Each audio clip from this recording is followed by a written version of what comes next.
ये बीजेपी वाले इतने बेशरम है ना, यहाँ इतना बड़ा हादसा पहलगाम में हुआ, किसी ने रिजाइन नहीं किया। और मैं एक खुशखबरी देना चाहूंगा लोगों को कि आपके माध्यम से कि महराज मलिक बाहर आ जाएगा। कब तक आएगा? 100% बाहर आ जाएगा। जैसे ये रिव्यू के लिए ये सारा, जब एडवाइजरी कमेटी इसके उसके पास जाएगी, जिसमें चीफ सेक्रेटरी है, लॉ सेक्रेटरी है, होम सेक्रेटरी है, ये 3 लोग जो है एडवाइजरी कमेटी के मेंबर्स हैं इसके, उनके पास जैसे ही ये जाएगा, मुझे नहीं लगता कि ये वहां पर टिक जाएगा। नंगा कर दूंगा मैं, डॉक्टर मधु को नंगा कर दूंगा।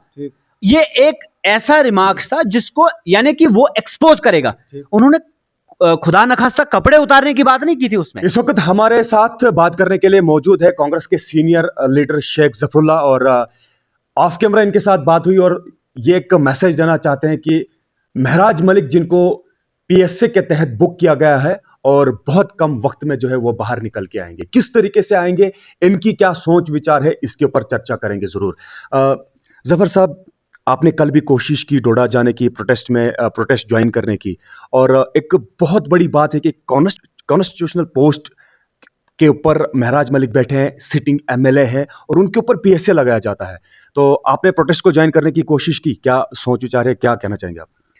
देखिए, महराज मलिक एक सिटिंग एमएलए है, इलेक्टेड रिप्रेजेंटेटिव है। जिन लोगों ने उसको वोट किया है और जिन लोगों ने वोट नहीं किया है, वो सबका एमएलए है। और आज वो पूरे जम्मू कश्मीर का एमएलए बन गया है। क्यों? क्योंकि उसके ऊपर जो हाथ डाला गया है और जिस मंशा के तहत उसके ऊपर हाथ डाला गया है, ये सबके सामने आया है। और कौन इसके पीछे लगा हुआ है, क्यों ये असल में इस वक्त मौजूदा रिजीम जो है, एलजी रिजीम, ये एक मैसेज देना चाहती है पूरे तमाम जितने भी जम्मू कश्मीर के इलेक्टेड रिप्रेजेंटेटिव्स हैं कि देखो, तुम या तो सरेंडर करो या तो फिर इस तरह से तुम्हें सलाखों के पीछे डाल दिया जाए। इशारों में किसी के ऊपर एलिगेशंस लगाना ठीक नहीं है। अब आप खुल के बताइए कौन इसके पीछे हाथ किसका है? मैंने आज तक कभी उस तरह से बात की नहीं।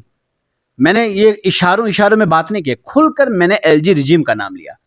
और मैं यहाँ पर हमारे एलओपी साहब हैं, हम ये उनसे कहना चाहते हैं, जब आप एलओपी बने तो हमने कहा चुनाव वैली का एलओपी बना। आपको आपको खुशी हुई इस बात की? आपको उस नजर से सबने देखा? आपको खुशी हुई इस बात की? हर एक कॉन्स्टिट्यूशनल पोजीशन जितनी आपको आपके एरिया में मजबूत मिलेगी, उतना ज्यादा इंसान सोचता है कि हमारे काम होंगे। लेकिन क्या ये काम हो रहा है आपके दौर में? क्या ये आप काम कर रहे हैं चुनाव वैली में कि आप पॉलिटिकल राइवलरी इस तरह से अपनी पोजीशन का गलत इस्तेमाल करके, अपनी ताकत का गलत इस्तेमाल करके एलजी के साथ मिलकर आज आपने महराज मलिक को सलाखों के पीछे डाल दिया? आप ये मैसेज देना चाहते हैं कि सबके साथ यही हाल होगा? दो चीजें यहाँ पे, एलओपी जिम्मेवार है या फिर बीजेपी? सब के सब जितने भी भारतीय जनता पार्टी के जो मुर्गे बनकर बैठे हैं यहाँ पर दिल्ली सरकार के सामने, इनकी हैसियत ही नहीं है कि कुछ और भी बोले उनके सामने। ये कभी ये भी नहीं कहते उनको कि हमें स्टेट की यहाँ पर जरूरत है। क्या टसल तो डीसी डोडा और महराज मलिक के बीच में? किसके कहने पर वो इतना ईगो रखता है? कौन उसके पीछे है? डीसी की इतनी हमाकत हो सकती है क्या? इतनी हिम्मत डीसी की है कि एक इलेक्टेड रिप्रेजेंटेटिव के साथ वो इस तरह करे, और वो भी एक एमएलए के साथ जो कानून बनाने वाला है, जो कानून को फ्रेम करने वाला है, उसी के खिलाफ आप एक डीसी को खड़ा कर देते हो। आप खुलकर क्यों नहीं सामने आते हो? लड़ते क्यों नहीं? महराज के सामने आपका जो कैंडिडेट है ढेर हो गया, आप खुलकर क्यों नहीं सामने आते हो? खुलकर क्यों नहीं लड़ते हो? इलेक्टेड रिप्रेजेंटेटिव है, मैदान आपके लिए भी खुला है, हमारे लिए भी खुला है। 5 साल के बाद मैदान फिर खुल जाएगा। अगर आप इतने ताकतवर हो, आप इतने मकबूल हो आवाम के बीच में, आपकी इतनी मकबूलियत है, आपकी कोई मकबूलियत नहीं है, बस दिल्ली के सामने कबूलियत है, इसीलिए आप यहां पर हमारे ऊपर जुल्म कर रहे हैं। एक इलेक्टेड रिप्रेजेंटेटिव की जब आवाज नहीं सुनी जाती, ये उसकी आवाज नहीं है, ये डोडा की आवाज है, ये जम्मू कश्मीर की आवाज है, ये चुनाव वैली की आवाज है। आज आपने महराज मलिक की आवाज नहीं सुनी, कल किसी और एमएलए की आवाज नहीं सुनेंगे। इस तरह से आप जमहूरियत को नुकसान पहुंचा रहे हैं। लोग इंतजार कर रहे हैं, लेकिन कब तक आएगा? पहले वहां पर भी खत्म हो सकता है, रिवोक हो सकता है। और दूसरा, जब ये जुडिशरी के सामने जाएगा, वहां पर भी ये केस नहीं टिक पाएगा। इतना आप कैसे कह सकते हैं कि नहीं टिक पाएगा? केस ताकतवर हो सकता है या फिर होगा? आप मुझे बताइए, एफआईआर अगर बुनियाद है, एफआईआर बहुत सारी एफआईआर लगी हैं, एफआईआर की बुनियाद ही क्या है? अगर वही एफआईआर आप कोर्ट के सामने रख देते हैं, आपने कहा कि महराज मलिक ने डॉक्टर मधु को बोला कि मैं आप सबको नंगा कर दूंगा, मैं डॉक्टर मधु को नंगा कर दूंगा। ये एक ऐसा रिमार्क्स था जिसको, यानी कि वो एक्सपोज करेगा। उन्होंने खुदा न खास्ता कपड़े उतारने की बात नहीं की थी उसमें, आपने उस पर पुलिस के जरिए से एफआईआर लगवाई। ये ग्राउंड ही नहीं बनता है कोई एफआईआर लगाने का। पहले जब एफआईआर का ग्राउंड ही नहीं, कोई वैलिड ग्राउंड है, कोई स्ट्रॉन्ग रीजंस नहीं है वहां पर, तो पहले एफआईआर ही टिकेगी नहीं। जो एफआईआर से आपने लगाई है वो किस बुनियाद पर लगाई है? एक चीज है ना, एक सवाल यहाँ और पे, एफआईआर को एक आपने सवाल- बुनियाद अगर बनाया है, एक तो सवाल एफआईआर इसी की बुनियाद पहले देखो, वही तो एफआईआर की बात करेंगे, ग्राउंड्स की बात करेंगे, डोजियर की बात करेंगे। आगे से डीसी एक आईएएस है और बहुत मेहनत करके उस प्राइम पोस्ट पे इस वक्त डीसी डोडा जो है वो बैठे हैं। हाँ। तो आपको क्या लगता है ये गलती एक आईएएस भी कर सकता है? फिर तो ये- आईएएस के ऊपर भी एक बहुत बड़ा दब्बा है जो कि नहीं होना ये चाहिए। सियासतदान- हम रेस्पेक्ट ये करते हैं, सियासतदान ऐसी मेहनत प्राइम करता पोस्ट की है। रेस्पेक्ट करनी है। नहीं, ये सियासतदान मेहनत नहीं करता है। एक एग्जाम क्या क्वालिफाई कर दिया, वो खुदा हो गया जमीन का। इन जमीनी खुदाओं के सामने हम झुकने वाले नहीं है। मैं खास तौर पर महराज इस मेहनत केस करता की है। बात करता हूँ। अरे हजारों लाखों लोगों की उम्मीद महराज के साथ जुड़ी है। डीसी आज है, कल नहीं होगा वहां पर, कल कोई खुदी लाइन में डाल दिया जाएगा उसको फिर। लेकिन महराज इस वक्त ये जमहूरी निजाम इसी तरह चलता है। आप एग्जीक्यूटर हो, आप कानून को इंप्लीमेंट करने वाले हो, डिक्टेशन नहीं देने वाले हो, कानून बनाने वाले नहीं हो। समझना होगा कि एक आईएएस ऑफिसर जब आईएएस करता है, वो जब डीसी बन जाता है, वो कानून को इंप्लीमेंट करने वाला बन जाता है, न कि कानून बनाने वाला। आपने कभी देखा कोई डीसी कानून बनाता है? आपने देखा कोई डीसी का रोल उसमें नहीं होता है। जो डीसी का रोल है वो अपना रोल निभाए। आज law and order situation prevail हुई है डोडा डिस्ट्रिक्ट में। किसकी वजह से? ये इन्हीं बाबू शाहू की वजह से ये सब कुछ हो रहा है। आप मुझे बताइए, एक पब्लिक रिप्रेजेंटेटिव जब पब्लिक उसको चुनती है, पब्लिक क्यों चुनते है उसको? चुनने का फन क्या? डांस करने के लिए चुना जाता है उसको खाना खाने के लिए, गाड़ियों में घूमने के लिए नहीं चुना जाता है। आवाज बनने के लिए, काम करने के लिए, कानून बनाने के लिए, प्लान बनाने के लिए। आप ना उसको प्लानिंग में रहने देते हो, ना कानून बनाने में उसको टॉलरेट करते हो। आप उसको किसी भी जगह टॉलरेट नहीं करोगे। ईगो की बात आती है, यहाँ पे ईगो की बात आती है। किसकी तरफ से स्टार्ट होता है? सवाल है यहाँ पे ईगो की बात, यहाँ पे ईगो की बात आती है। यहाँ पे महराज मलिक की तरफ से जो अनपार्लियामेंट्री लैंग्वेज का इस्तेमाल किया, अब्यूज लैंग्वेज का इस्तेमाल किया गया, और बहुत सारे लोगों का ऐसा मानना, यूं तो कह सकते हैं कि महराज मलिक की फैन फॉलोइंग जम्मू कश्मीर के अंदर है, लेकिन कुछ परसेंट लोगों का मानना है कि इस तरीके की लैंग्वेज नहीं होनी चाहिए। विक्रम सिंह रंधावा ने क्या बोला था? माँ की गाली दी थी। माँ की गाली थी। डीएम को क्या बोला था? जला दूंगा, हरामजादे को जला दो। उसके ऊपर एफआईआर लगी उसके वायलेशन है। आप मुझे बताइए, उसके ऊपर एफआईआर लगी? नहीं लगी। फिर महराज ही अकेला कमीना हो गया। महराज की अब्यूजिव लैंग्वेज, कल मैं देख रहा था, वो सत शर्मा, बात करनी आती है नहीं इनको, कानून का पता है नहीं, और जब अपने लोग इनके बदतमीजी करते हैं तो बदतमीजी नजर नहीं आती। मैं एक कल लेडी को भी देख रहा था, वो बता रही थी हमारे बच्चे हमें घर में कहते हैं कि ये जो गालियां देते हैं ये क्या होता है, ये दल्ला क्या होता है। उस वक्त नहीं पूछा आपके बच्चे ने, जब विक्रम रंधावा ने कहा कि दल्ले हरामजादे को जला दो, जब उसने महराज मलिक के लिए कहा था कि जहां से निकला वहां से घुसेड़ दो, वो गाली नहीं थी, वो मां की गाली नहीं थी। उस वक्त उसके बच्चे ने उसको नहीं पूछा। वायलेशन है, ये दलाल है बीजेपी के। वायलेशन है इस बात की कि विक्रम सिंह जो भी है जिसने कुछ मां की गाली दी थी। मुझे ये बताइए कि पूरे जम्मू कश्मीर के अंदर इस वक्त क्या मैसेज ने इस बात पर एंडोर्स किया कि जो उसने गालियां दी, किसी ने एंडोर्स किया इसको? किसी ने तारीफ की?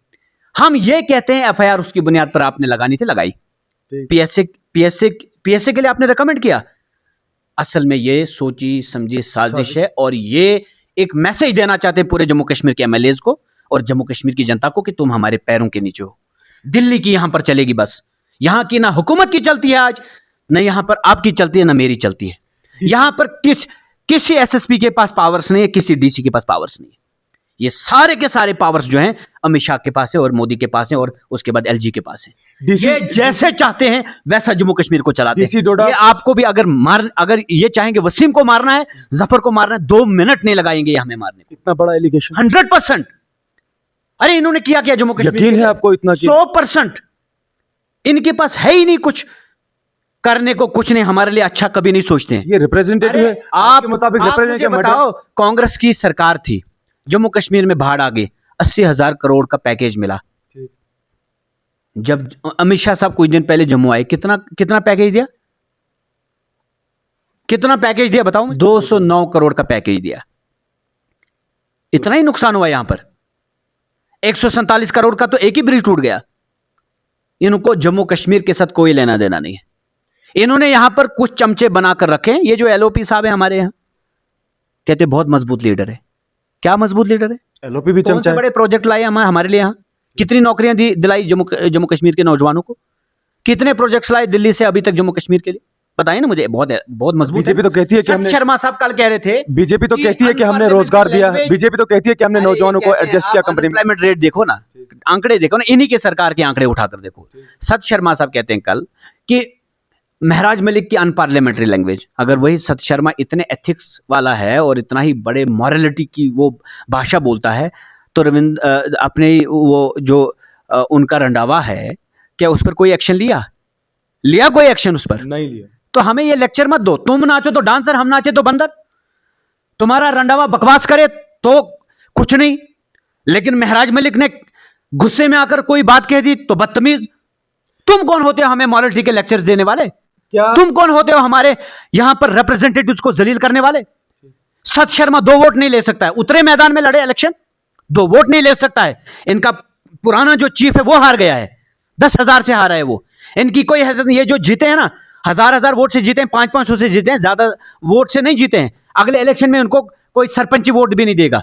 जो हालत इन्होंने जम्मू की है। मेरा सवाल आपसे ये है कि एक कॉन्स्टिट्यूशनल पोस्ट थी, एक बड़ा पोर्टफोलियो था, और इस वक्त जो है तकरीबन मुझे लगता है कि सारे जितने भी जम्मू कश्मीर के अंदर एमएलएज हैं उनको सामने आना चाहिए था। सबको आना महराज मलिक की बात नहीं है, अब उस पोर्टफोलियो की बात है। और इसके अलावा क्या आपके पास कितना नॉलेज है, क्या जम्मू कश्मीर के अंदर जितने भी एमएलए हैं वो सामने आए, या फिर या फिर बीजेपी का कोई एमएलए आया जिसने बात की? आने वाले काल में तो फिर किसी भी वक्त जो है एमएलएज को जो है पेश से लग सकता है। मैंने एक रिक्वेस्ट डाली है सोशल मीडिया के प्लेटफॉर्म पर भी कि सब एमएलएज को सामने आना चाहिए। मैंने पोस्ट सोशल मीडिया पे डाला, लेकिन इसका कतई मतलब ये नहीं है कि एमएलएज को भी सोशल मीडिया पे आना है। वो ग्राउंड पर उतरे, वो जम्मू कश्मीर की नुमाइंदगी कर रहे हैं। जम्मू कश्मीर के साथ इस वक्त जुल्म किया जा रहा है। आज नहीं तुम नीचे उतरोगे, मैदान में उतरोगे तो कब उतरोगे? मैं तो उमर अब्दुल्ला साहब से भी गुजारिश करना चाहूंगा, मैं तमाम सियासी जमातों से गुजारिश करना चाहूंगा, मैं तमाम एमएलए से गुजारिश करना चाहूंगा कि ग्राउंड पर उतरें और चैलेंज करें इस सरकार को। ये अनकॉन्स्टिट्यूशनल गवर्नमेंट यहां पर ये कहीं मुझे बताओ, इनको किसने इलेक्ट किया यहां पर? लोगों ने। जो एलजी साहब हैं उनको किसने इलेक्ट किया है? वो हारे हुए हैं यूपी में, और यहां पर 5 साल से बॉस बने बैठे हैं। हारने पर आप अपने लोगों को तख्त और ताज पहनाते हो जम्मू कश्मीर में, और हमारे जीते हुए लोगों को जलील करते हो और पैसे लगाते हो। और महराज मलिक के लिए आप कहते हो कि ये पब्लिक ऑर्डर के लिए, पीस के लिए खतरा है। पब्लिक रिप्रेजेंटेटिव पीस के लिए खतरा नहीं होता है, उसके कहने पर लोग चलते हैं। वो कहेगा लोगों को रुक जाओ तो रुक जाएंगे, वो कहेगा लोगों को आ जाओ तो आ जाएंगे।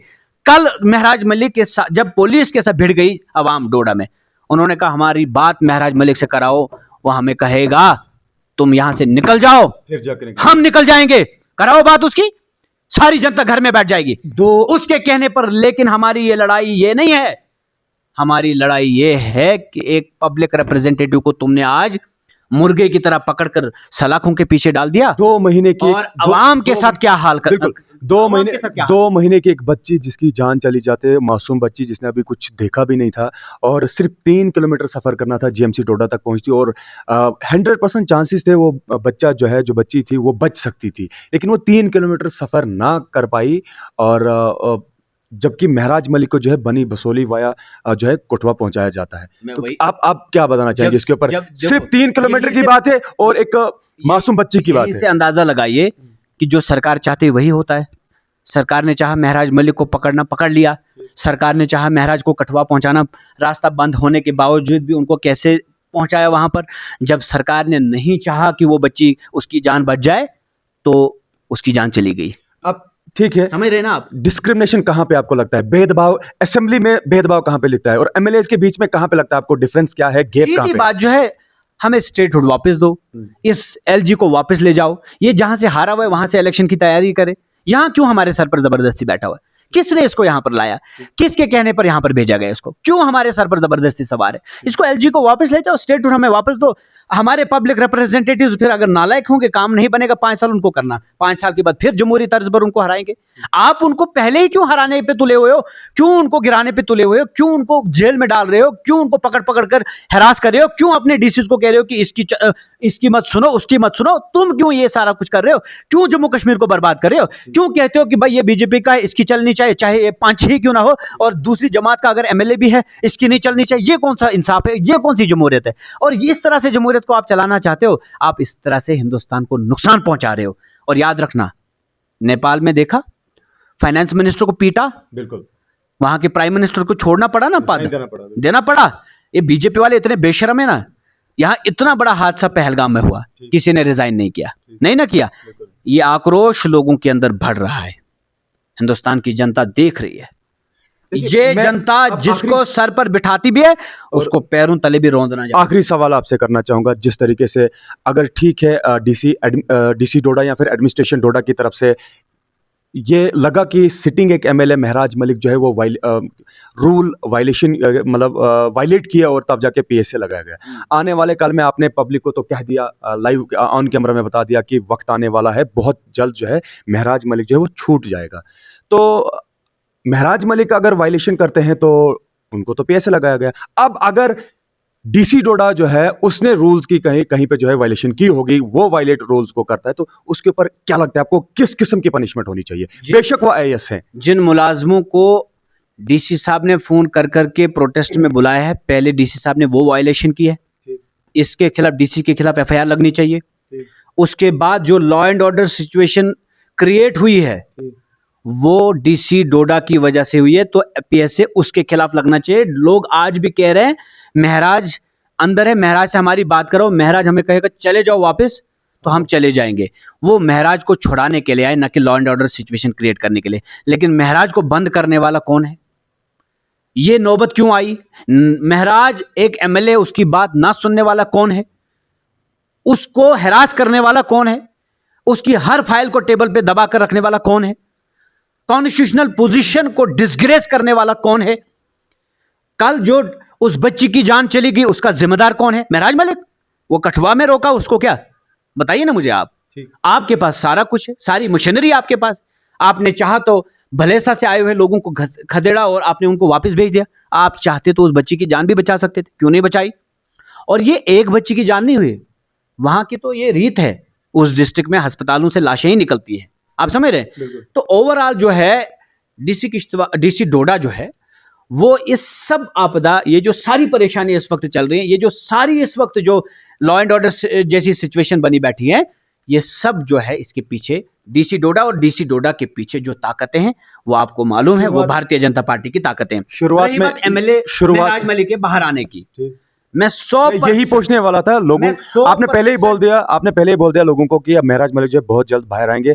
टाइम पीरियड क्या है आपके पास? क्योंकि मुझे लगता है कहीं ना कहीं आपने भी अपने जरिए सोर्स का इस्तेमाल तो किया होगा। 10 दिन, मैं कानून की बात कर रहा हूँ, सोर्सेज नहीं मेरे पास, मैं कानून की बात कर रहा हूँ। Chief secretary, law secretary, home secretary, जैसे ही इनके पास ये एडवाइजरी कमेटी के मेंबर्स हैं, जैसे ही इनके पास जाए ये पीएसए की फाइल जाएगी, ये इसको रद्द करने चाहिए। अगर ये इस मुल्क के आईन को मानते होंगे, ये बिल्कुल, इसमें 2 मिनट भी नहीं लगेंगे। इसमें जो ग्राउंड्स दिखाए गए, मैंने पहले कहा अगर एफआईआर्स ग्राउंड्स हैं कि बहुत सारी एफआईआर्स लगी हैं, वो पहले एफआईआर्स भी चेक करेंगे कि एफआईआर है क्या। एफआईआर की कोई ग्राउंड ही नहीं है, आप मुझे बताइए। उसके बाद अगर ये ग्राउंड है कि ये law and order situation create करने वाला बंदा है, ये तो एक पब्लिक रिप्रेजेंटेटिव, ये लॉ बनाने वाला है भाई, इसको अवाम ने मैंडेट दिया है, और अवाम इतनी बड़ी अक्सरियत उसको मैंडेट देती है, 5000 से वो जीतता है, और आप उसी जीतने वाले को, उसी मैंडेट पे आने वाले इंसान को कहते हो कि यही पीस के लिए खतरा है। अगर ये पीस के लिए खतरा है तो फिर पीस वाला कौन है? डीसी डोडा, वो एलजी साहब, बताइए ना मुझे। वो जो दूसरों को मॉरलिटी के लेक्चर्स देते हैं, रंडावा नहीं है? मुझे बताइए ना, सत शर्मा नहीं है फिर जिम्मेदार? ये सारे ग्राउंड्स जो हैं, अगर हमारे पास ये जो 3 मेंबर्स इस कमेटी के हैं, अगर ये मुल्क के लिए काम कर रहे हैं तो ये इसको वहीं खारिज कर देंगे। अगर ये भाजपा के लिए काम कर रहे होंगे तो ये आगे बात चली जाएगी जुडिशरी में, और हमारी जुडिशरी, हमें पूरा विश्वास है, जो इस वक्त जम्मू कश्मीर हाई कोर्ट जम्मू के जो जजेस हैं हमारे, जो चीफ जस्टिस साहब है, हमें पूरा यकीन है, पूरा विश्वास है कि उनके पास जैसे ही ये फाइल पहुंचेगी वो इसको रद्दी टोकरी में डाल देंगे, और जितनी भी ताकतें इसके पीछे थीं वो सब शर्म के मारे डूब जाएंगे, और उनको इतनी जिल्लत का सामना समाज के सामने करना पड़ेगा कि उसका कोई अंदाजा नहीं होगा। चलिए, बहुत बहुत शुक्रिया हमारे साथ बात करने के लिए।